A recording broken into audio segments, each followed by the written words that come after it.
Scott Jurick's in a chamber that's heating up by 1 degree every mile he runs. If he can keep going for 25 miles, he'll reach 135 Fahrenheit, hotter than has ever been recorded on Earth.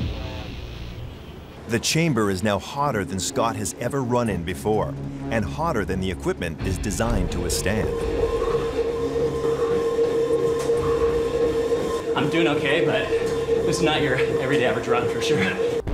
Despite heat stress above 9 out of 10, somehow Scott is still going, but the chamber is now too hot for our equipment.